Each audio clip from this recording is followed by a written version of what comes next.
¿No les pareció extrañísimo que la vicedictadora Rosario Murillo no atacó furibunda al presidente de Brasil, Lula da Silva, porque les vetó la entrada a los BRICS, como pretendían, enviando una pequeña delegación que estaba encabezada por el canciller Baldrag y por el Chiwin Mayor, o el heredero como es Laureano Ortega?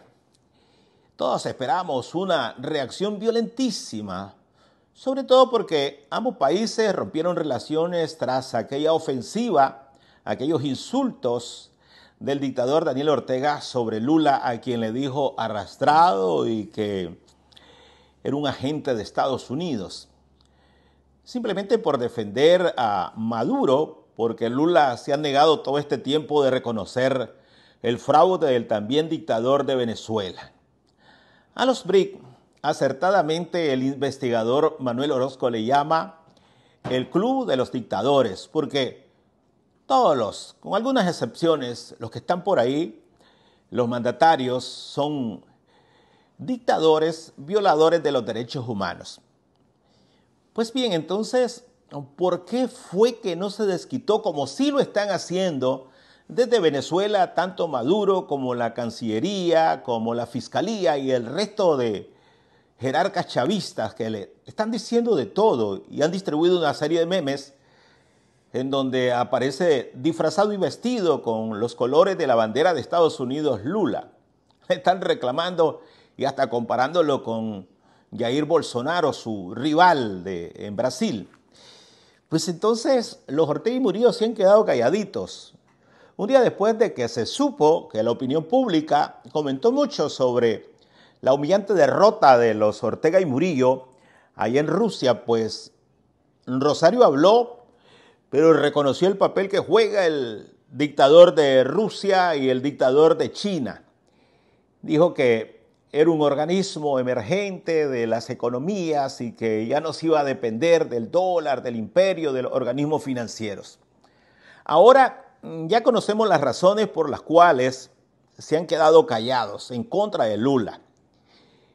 Y hasta es gracioso porque resulta que ahora el presidente de Brasil no solamente los humilló en Rusia, sin ni siquiera ir, porque fue su canciller que decidió vetarlos por orden de Lula, sino que el brasileño, que es una figura importante para la izquierda en Latinoamérica, ahora los tiene comiendo de la mano y tienen que respetarlo y no tienen que agredirlo, porque también los puede joder ante el Fondo Monetario Internacional. ¿Y cómo es la cuestión? Es que el propio 19 Digital, que es el panfleto de la dictadura, informó que Ovidio Reyes, presidente del Banco Central de Nicaragua, está en reuniones anuales con el Banco Mundial y el Fondo Monetario Internacional, que son organismos financieros vitales para países como Nicaragua con economías paupérrimas y que necesitan recursos. Y entonces, en el mismo 19, también informan que Ovidio ha sostenido reuniones con escuchen esto, con el director ejecutivo por Brasil ante el Fondo Monetario Internacional, que se llama André Roncaglia. Este es un delegado de Lula que tiene mucha influencia en el Fondo Monetario y dan a conocer esta reunión con el brasileño. Curioso, porque por un lado no lo atacan y ahora ya conocemos las razones. Hay reuniones por un hombre que tiene pues mucho poder a lo interno y además Ovidio participó en una reunión en donde se realizó la constituyente del grupo de países representados por Brasil ante el Fondo Monetario. O sea, doble cosa.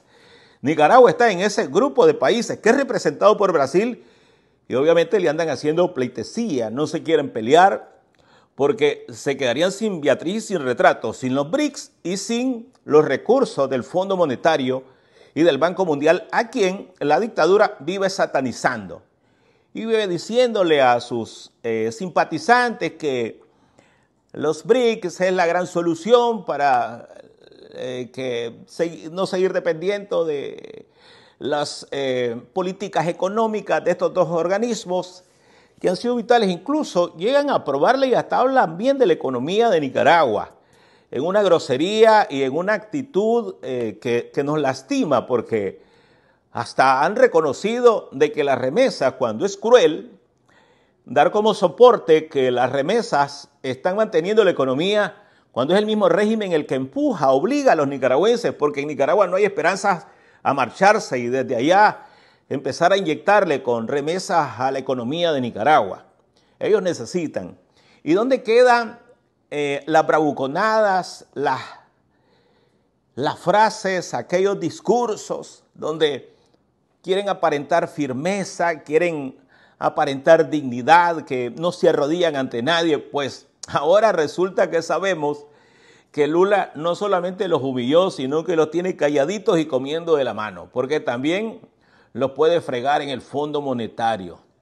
Mientras en Venezuela están desatados en contra de Lula, en Nicaragua están calladitos los dictadores. ¿Y cómo es que no necesitan estirar la mano, que no son limosneros y que sus enemigos reciben cuero, discursos duros, una ofensiva, y ahora no vamos a volver a escuchar al dictador? La próxima, cuando salga, ni siquiera se va a referir a este tema, porque en Venezuela pues tienen sus recursos, tienen su petróleo, y es un país más importante que Nicaragua. O sea, los rusos y también los chinos seguramente están interesados en darle su colaboración, pero con Nicaragua no pasa lo mismo. Esa es la razón por la cual escuchamos a la Chayo ahí sedita, pecho en tierra, ignorando, tratando de pasar el vendaval, porque sabe que con Lula se podrían terminar de enredar. Necesitan del hombre de Lula ante el Fondo Monetario. Esa es la razón por la cual hubo un silencio, no hubo respuesta, ni hubo ataque en contra del presidente Lula da Silva, que los humilló ahí en Rusia sin ni siquiera ir en donde se reunieron los BRICS, que como le llama Manuel Orozco es el club de los dictadores. De ahí que hicieron a los Ortega y Murillo. Gracias por ver el video.